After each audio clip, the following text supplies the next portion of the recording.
हाँ तो नमस्ते, सलाम, सत श्री अकाल, आदाब दोस्तों। कैसे हैं आप लोग? उम्मीद करता हूँ आप सभी लोग एकदम बढ़िया होंगे।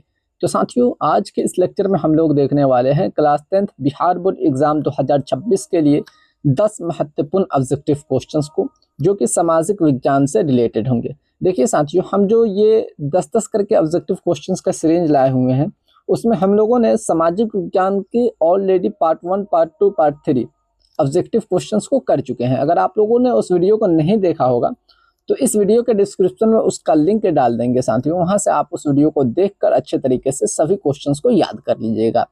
तो चलिए आज के इस लेक्चर के क्वेश्चंस को देखते हैं साथियों। तो देखिए, आज के इस लेक्चर का सबसे फर्स्ट नंबर साथियों क्वेश्चन है। क्वेश्चंस क्या कह रहा है? फर्स्ट नंबर क्वेश्चन कह रहा है कि भारत छोड़ो आंदोलन कब हुआ था साथियों। तो साथियों, हम आपको बता दें कि भारत छोड़ो आंदोलन जो है साथियों, वो आपका 1942 में हुआ था। ठीक है साथियों, कब हुआ था? 1942 में हुआ था। तो इसका करेक्ट आंसर क्या हो जाएगा? Option number B is correct answer. ठीक है साथियों, चलिए नेक्स्ट क्वेश्चन की तरफ चलते हैं साथियों। नेक्स्ट आपका सेकंड नंबर साथियों क्वेश्चन है। क्वेश्चन क्या कह रहा है कि हिंद स्वराज पुस्तक किसने लिखी थी साथियों? तो हिंद स्वराज पुस्तक लिखने वाले जो व्यक्ति थे साथियों, वो आपके महात्मा गांधी जी थे। ठीक है साथियों, कौन थे? महात्मा गांधी ने हिंद स्वराज नामक पुस्तक को लिखी थी। ठीक है, तो इसका करेक्ट आंसर क्या हो जाएगा? Option number B is correct answer. चलिए नेक्स्ट क्वेश्चन की तरफ चलते हैं। नेक्स्ट आपका 3 नंबर साथियों क्वेश्चन है। क्वेश्चन क्या कह रहा है? क्वेश्चन कह रहा है कि 1857 के विद्रोह का तात्कालिक कारण क्या था?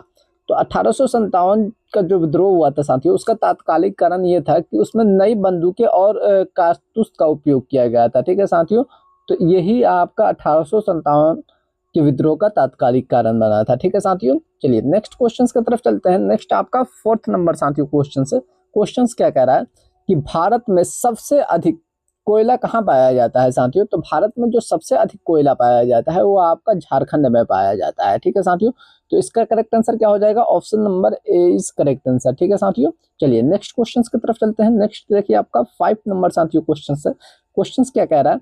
क्वेश्चन कह रहा है कृषि का हृदय स्थल किसे कहा जाता है? कृषि का हृदय स्थल किसे कहा जाता है, ये बताना है।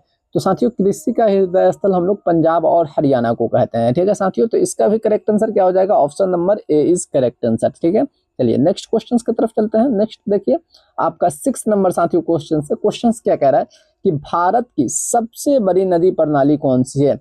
तो भारत की सबसे बड़ी नदी प्रणाली बताना है साथियों, तो वो हो जाएगा आपका गंगा नदी प्रणाली। ठीक है साथियों, तो इसका करेक्ट आंसर क्या हो जाएगा? Option number A is correct answer. ठीक है साथियों, क्वेश्चन नंबर 6 का option number A is correct answer.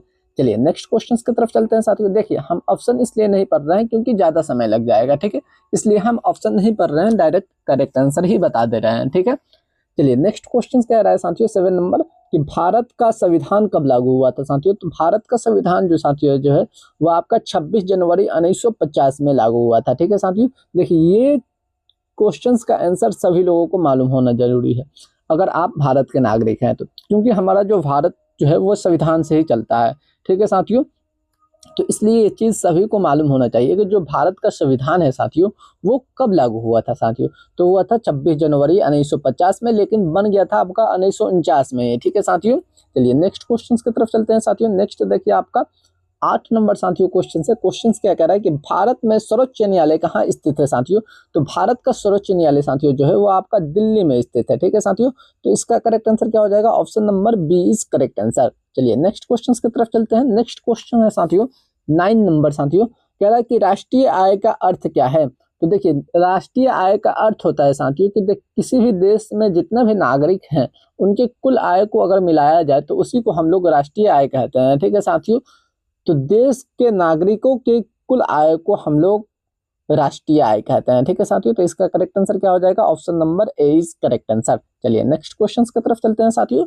तो ये आपका अंतिम इस लेक्चर का क्वेश्चन होगा साथियों, और 10वां नंबर क्वेश्चन होगा। ठीक है, क्वेश्चन क्या कह रहा है कि गरीबी रेखा के नीचे रहने वाले लोगों को क्या कहा जाता है?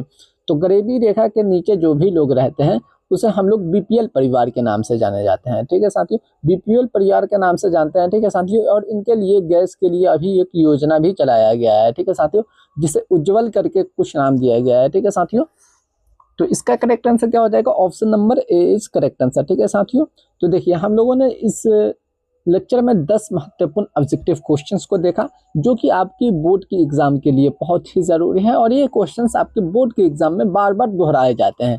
तो इसलिए आप सभी क्वेश्चंस को अच्छे तरीके से याद कर लीजिएगा। अगर संभव हो तो नोट भी कर लीजिएगा, नोट कर लीजिएगा तो और बेनिफिट रहेगा क्योंकि आप इसे बार बार देख सकते हैं। ठीक है, तो चलिए बस आज के लिए इतना ही साथियों। आप लोगों से एक रिक्वेस्ट है कि आप अपने अपने दोस्तों में शेयर करें जो क्लास 10 के में है और 2026 में बोर्ड का एग्जाम देने वाले हैं। ठीक है साथियों, ताकि अपना परिवार थोड़ा सा बड़ा हो और हम आपके लिए बेहतर करें। देखिए हम बहुत दिनों के बाद वीडियो अपलोड कर रहे हैं, बहुत दिनों के बाद वीडियो अपलोड कर रहे हैं। इसका कारण कई था, ठीक है, क्योंकि मेरा वाईफाई जो है वो ख़राब हो चुका था और मेरा मोबाइल भी ठीक नहीं था। अभी मैं नया मोबाइल लिया हुआ हूँ, ठीक है साथियों, तो इसलिए अभी वीडियो अपलोड कर रहा हूँ और आज से लगातार आपका वीडियो आता रहेगा, आपका क्लास चलती रहेगी, इसमें कोई दिक्कत नहीं होगा, कोई परेशानी नहीं होगा। तो इसलिए आप सभी लोग अच्छे तरीके से मेहनत कीजिए, पढ़ाई कीजिए। तो चलिए मिलते हैं नेक्स्ट वीडियो में, तब तक के लिए जय हिंद जय भारत।